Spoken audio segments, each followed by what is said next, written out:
4 फरवरी 1922। ये सिर्फ एक तारीख नहीं है, बल्कि भारतीय स्वतंत्रता संग्राम के इतिहास में एक ऐसा मोड़ है जिसने सब कुछ बदल कर रख दिया। हम बात कर रहे हैं चौरी चौरा कांड की। उत्तर प्रदेश के गोरखपुर में हुई इस एक घटना ने, आप सोचिए, महात्मा गांधी के असहयोग आंदोलन की पूरी दिशा ही बदल दी। और सिर्फ आंदोलन ही नहीं, बल्कि आज़ादी की लड़ाई के भविष्य पर भी इसका बहुत गहरा असर पड़ा। तो चलिए इस ऐतिहासिक घटना की पूरी तस्वीर को समझने के लिए हम इन 6 अहम हिस्सों में इसकी पड़ताल करते हैं। सबसे पहले ये समझना जरूरी है कि आखिर वो माहौल क्या था जिसमें ये सब हुआ। देखिए, 1920 का जो दशक था, उसकी शुरुआत में ही भारत में राजनीतिक उथल-पुथल मची हुई थी। जलियांवाला बाग नरसंहार और रॉलेट एक्ट का गुस्सा तो था ही, साथ में तुर्की के खलीफा के समर्थन में खिलाफत आंदोलन भी चल रहा था। बस इसी माहौल में महात्मा गांधी ने ब्रिटिश सरकार के खिलाफ असहयोग आंदोलन का बिगुल फूंक दिया। गांधी जी ने देश से एक वादा किया था कि अगर सब लोग अहिंसा के रास्ते पर चलकर असहयोग करेंगे तो 1 साल के अंदर स्वराज मिल जाएगा। इस एक वादे का खासकर गांव के किसानों पर एक जादुई सा असर हुआ। उनके लिए स्वराज का मतलब सिर्फ राजनीतिक आज़ादी नहीं थी।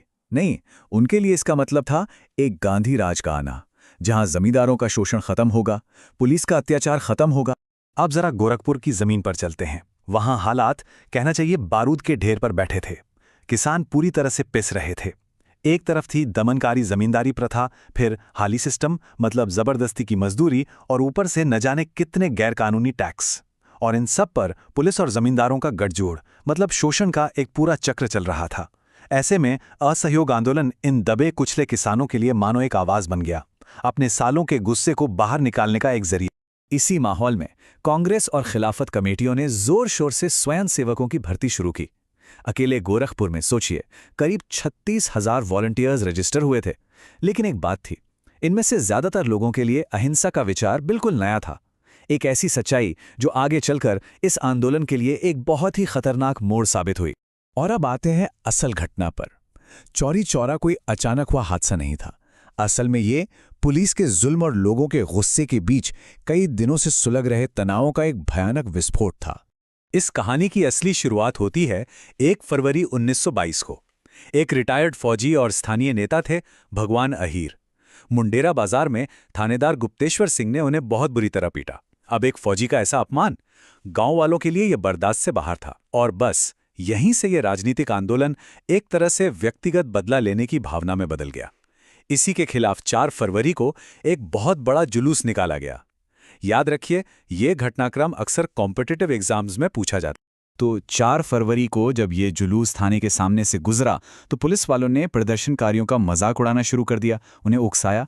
बात बढ़ी तो पुलिस ने पहले हवा में गोली चलाई, लेकिन भीड़ डरी नहीं। जानते हैं क्यों? क्योंकि उस वक्त गांधी जी की दैवीय शक्तियों की अफवाहें जोरों पर थीं कि उनकी वजह से गोलियां पानी बन जाएंगी। फिर जब पुलिस ने सीधे भीड़ पे गोली चलाई और 3 लोग मारे गए तो गुस्से से भरी भीड़ ने यह मान लिया कि गोलियां तो सच में बेअसर हैं और पत्थरों से हमला कर दी। जब पुलिस वालों ने देखा कि वो घिर गए हैं तो वे भागकर थाने के अंदर छिप गए। बस फिर क्या था, गुस्से से पागल भीड़ ने थाने को ही आग लगा दी। आग से बचने के लिए जो पुलिसकर्मी बाहर भागे, भीड़ ने उन्हें या तो पकड़कर मार डाला या वापस आग में फेंक दिया। इस भयानक घटना में थानेदार गुप्तेश्वर सिंह समेत 22 पुलिसकर्मियों की मौत हो गई। ये संख्या एक की फैक्ट है। जब ये खबर गांधी जी तक पहुंची, वो उस समय बारडोली में थे और सविनय अवज्ञा आंदोलन के अगले फेज की तैयारी कर रहे थे। चौरी चौरा की इस हिंसा की खबर ने उन्हें अंदर तक हिलाकर रख दिया। देखिए, गांधी जी के लिए अहिंसा एक ऐसा सिद्धांत था जिससे कोई समझौता नहीं हो सकता था।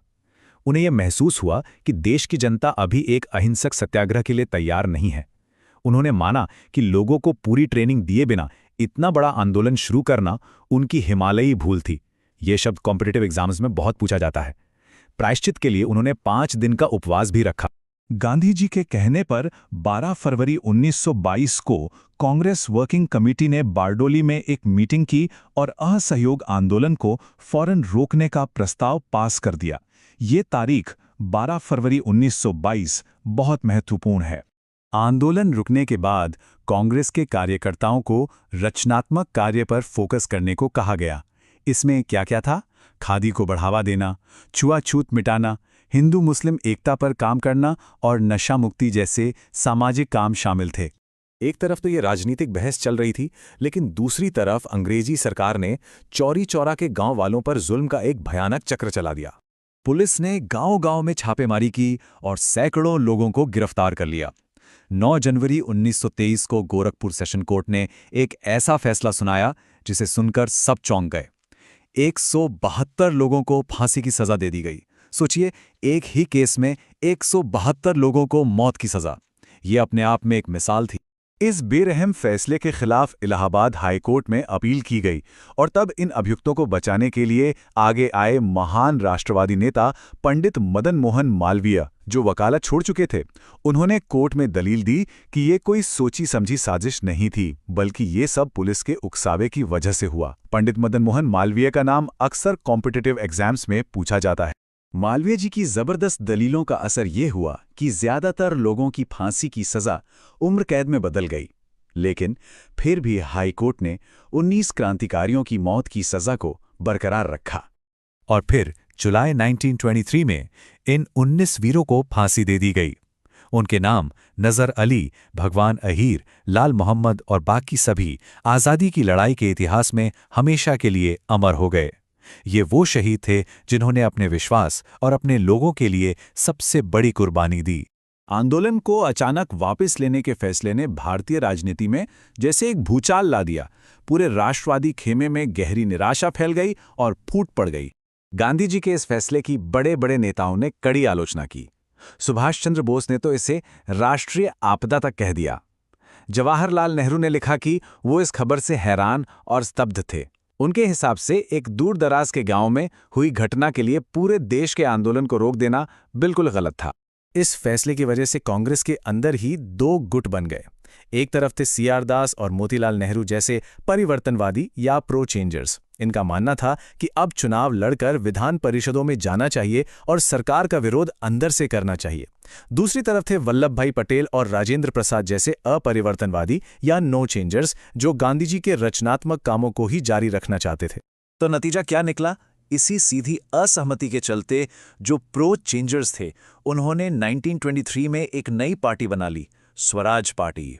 याद रखिएगा, स्वराज पार्टी का गठन कब और किसने किया, ये कॉम्पिटिटिव एग्जाम्स में अक्सर पूछा जाता है। और आखिर में ये देखना बहुत दिलचस्प है कि वक्त के साथ चौरी चौरा की विरासत को देखने का नजरिया कैसे बदला है, खासतौर पे जब से इसके 100 साल पूरे हुए हैं। इस घटना के 100 साल पूरे होने पर 2021-22 में सरकार ने चौरी चौरा शताब्दी महोत्सव का एक बहुत बड़ा आयोजन किया। इन समारोहों का उद्घाटन प्रधानमंत्री नरेंद्र मोदी ने किया और इसका मकसद था उन शहीदों को इतिहास में वो सम्मान दिलाना जिसके वे हमेशा से हकदार थे। इस दौरान एक बहुत बड़ा वैचारिक बदलाव देखने को मिला। देखिए, कई दशकों तक चौरी चौरा को एक शर्मनाक घटना माना गया, एक ऐसी हिंसक वारदात जिसने गांधी जी के आंदोलन को पटरी से उतार दिया। लेकिन अब इसका फिर से मूल्यांकन हो रहा है। अब इसे अंग्रेजी हुकूमत के जुल्म के खिलाफ किसानों के एक शक्तिशाली विद्रोह के रूप में देखा और मनाया जा रहा है। इसे अब कांड नहीं बल्कि जनाक्रोश कहा जा रहा है। तो हम इस पूरी चर्चा को इसी एक सवाल के साथ खत्म करते हैं। क्या चौरी चौरा राष्ट्रीय आंदोलन में हुई एक दुखद भूल थी, या फिर ये औपनिवेशिक शोषण के खिलाफ आम लोगों के गुस्से और प्रतिरोध का एक जबरदस्त प्रतीक था? ये सवाल ही इस घटना की पूरी जटिल विरासत को हमारे सामने रखता है और हमें इसके हर पहलू पर सोचने के लिए मजबूर करता है।